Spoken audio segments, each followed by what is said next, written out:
ডিমের এই রেসিপিটা একবার ট্রাই করো, বিশ্বাস করো খুব ভালো লাগবে। আমি একটা ডিম দিয়ে করেছিলাম, তোমরা যে কটা ডিম খাবে সেটা দিয়ে করতে পারো। ডিমটাকে সেদ্ধ করে নিয়ে এরকম গোল গোল করে কেটে নিয়েছিলাম, আর নিয়েছিলাম পেঁয়াজ কুচি আর লঙ্কা কুচি। বিশ্বাস করো কিচ্ছু লাগবে না, একদম খুব টেস্টি হবে। আর আমি তো জানোই শর্টকাট রান্না মানে বেশিরভাগ শেয়ার করি। পেঁয়াজটাকে প্রথমে তেল গরম করে তাতে জিরে আর শুকনো লঙ্কা ফোড়ন দিয়ে নিতে হবে, তারপরে দিয়ে দিতে হবে পেঁয়াজ কুচি। পেঁয়াজটা একটু ভাজা ভাজা হয়ে এলে তাতে দিয়ে দিতে হবে নুন। আর নুনটা দেওয়ার পর আমি একটু জল দিয়ে দিয়েছিলাম, নাহলে পেঁয়াজটা পুড়ে যেত। তারপরে দিয়ে দিয়েছিলাম হলুদ, ধনের গুঁড়ো, লঙ্কার গুঁড়ো, হ্যাঁ বাড়িতে যা যা মশলা সেগুলো একটু দিও। আর আদা রসুনের পেস্ট দিয়েছিলাম, দিয়ে ভালো করে কষিয়ে নিয়েছিলাম। আর একটু শেজওয়ান সসও দিয়ে নিয়েছিলাম।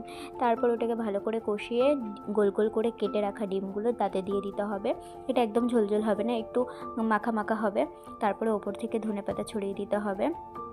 চাইলে তোমরা একটু গরম মশলা দিতে পারো। তারপরে গরম ভাতের সাথে খেয়ে দেখো, আহা হেভি টেস্টি লাগবে।